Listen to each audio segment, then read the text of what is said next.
Welcome back to TechQuest TV. This is Kelly Lewis. I'm President and CEO of TechQuest Pennsylvania. We are in the middle of a fascinating show, and we've talked about cost savings and how to make government better with the use of strategic technology. And our next guest is a total dynamo, the definition of dynamo.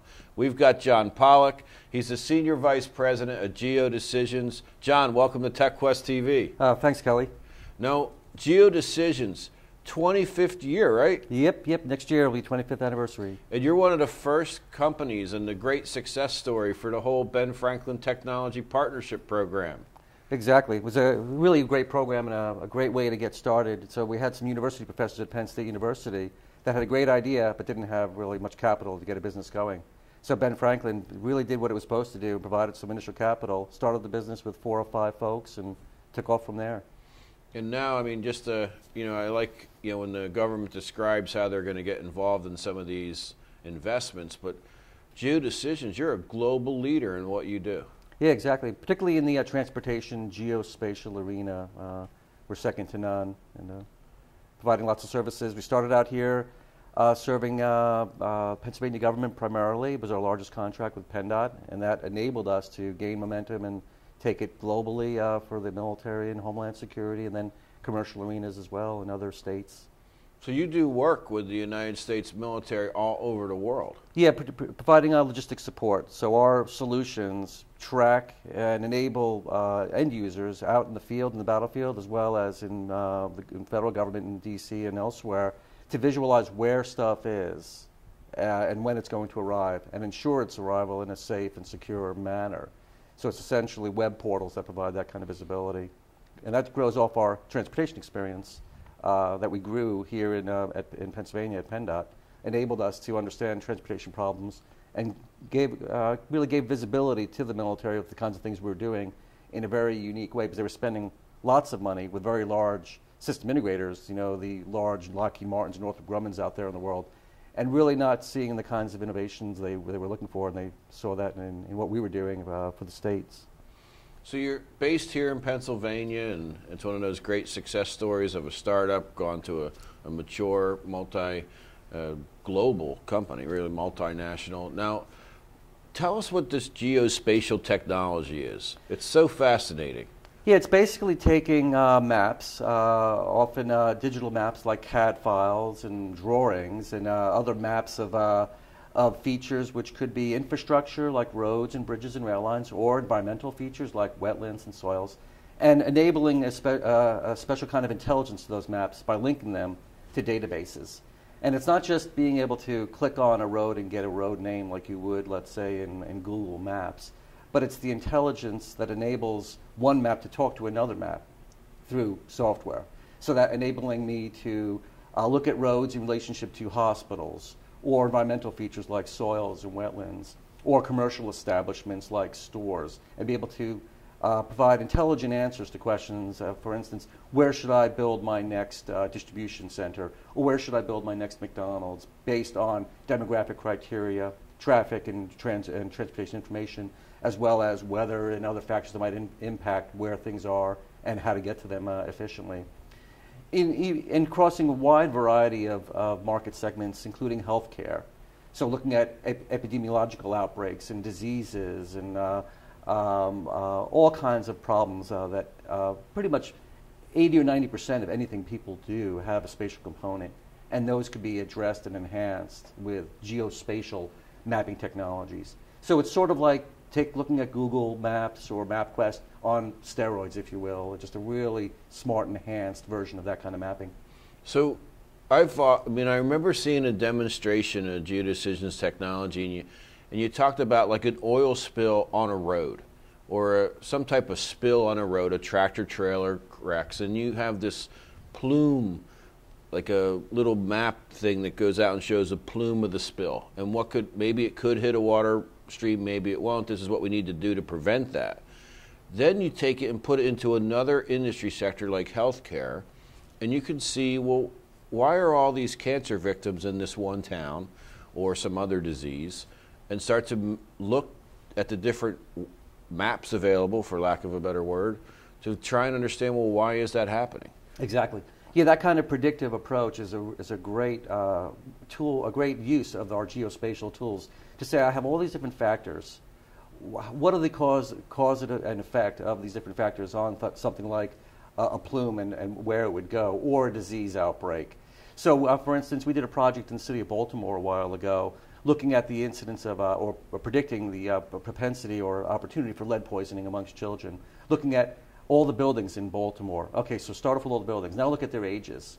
Then look at, because the older buildings might have more paint peeling, and then look at poverty and demographics and income levels, and try to identify areas where you have lots of poor children in old buildings that might be eating paint and getting lead poisoning. And that project was very successful. As well as a project, another example is something we did in New York City. I was just going to say, this is a fascinating one. Yeah, one in New York City looking at old buildings and old land, looking at land use in the city and determining areas that could be used or renovated or should not be. For instance, looking at historical maps going back hundreds of years sometimes and looking at land use back then. So if there was like a tannery back 200 or 300 years ago, you could probably anticipate there'd be a high level of chemical waste left in the ground there. So you wouldn't want to put a house on there. So looking at old land use through time, you could identify areas that could be converted into brownfields, for instance, land that could be used for industrial purposes, but you wouldn't want to use for residential purposes like building a park, for instance. And that's a real fascinating project, as well as in New York City, looking at incidents of identifications of rats in residential areas. It's a website where the public can go online, and sort of in a crowdsourcing way, identify areas of rat infestation that they've seen, which allows the city to essentially have the entire population of New York being sort of inspectors, which is a great use of the technology. It saves the city money. The public get a much better return on their tax dollars because they can essentially provide inspectors with that information real time back in the city, and the city can address their problems more directly. John, one moment. We'll be right back in a moment. We're going to take a quick break, and we'll be back with you. Hi, my name is Kelly Lewis, president of TechQuest Pennsylvania. We started TechQuest Pennsylvania to attract technology investments into the Commonwealth of Pennsylvania, working with business leaders, government leaders, and educators to find the best way to make Pennsylvania a leader in the innovation economy. From internships to workforce training to jobs to broadband, we work to develop the innovation economy in Pennsylvania. Check us out at techquestpa.com. Hey, this is Kelly Lewis. We're back here with John Pollack, the Senior Vice President at GEO Decisions, and absolutely one of the coolest companies in Pennsylvania. And they've got this technology where they can track rats, but not only track rats, but you enable citizens to actually become the inspectors. Exactly. And they can go and put this stuff on a website, and instead of treating rats in the whole city and what that must cost, to then only going where there's rats. Right, right. Which gets rid of the rats probably amazingly better than treating everywhere. Exactly. Whether it's rats or potholes in the city, enabling the citizens to contribute and feel empowered to get something done about problems in their city. It's a really nice approach. John, you and I have been working for close to 4 or 5 years on this new emerging niche industry I think is going to be fascinating for technology, and that's using some of the capabilities that you have developed in transportation and the military and now these applications in New York and Baltimore, but to do it for like Marcellus Shale. Right. To do it for water and wastewater treatment plants where we take all the available information for Marcellus Shale and your capabilities to take any type of data, and whatever goes into the well comes out of the well, and maybe some sensors around the perimeter, all tracked on a system like GEO Decisions. Yeah, exactly. Based on the work we did for the military, we really got good at integrating different types of data from many different sources. And so these geospatial technologies are very good for that. So the ability to take information from a tracked vehicle, from a truck carrying water, let's say, and identifying where it is, where it's going, and what is the status and condition of the vehicle, as well as potentially the cargo that it's carrying. So in addition to the water that's moving around, actually putting sensors on the wells themselves, the drill rigs, and other sensors in the ground that might detect any kind of spillage. These geospatial technologies are perfect for that. And we're gaining quite a bit of experience in integrating with some of these specific hardware types. So the idea of where stuff is, what's going on in a region, how many wells are being drilled, and what is the status of each well. Not only each well independently, but looking at it in aggregate. And that's really where geospatial technologies really start to have a great return on the investment. Because not only can you look at all the wells, but you can easily look at other environmental features nearby, like soil, like wetlands and streams and open water and groundwater, and really look at the picture in a whole. And not just say, well, you know, we want to avoid any kind of contamination in this zone, so we're just going to shut things off. But we can enable a more smarter approach to the decisions that are being made by saying, no, it's okay to do stuff here, but in these other zones it's not, because they're greater propensity to contamination, for instance.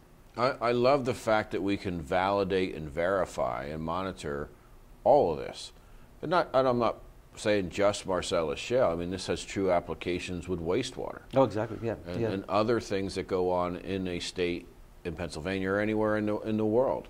And I'm fascinated. I believe we could put together a quick coalition with Marcellus Shale technology companies and all the players and really validate to every environmental concern from anyone that this is what went in, this is what came out, and here's sensors around the perimeter, and all systems are go.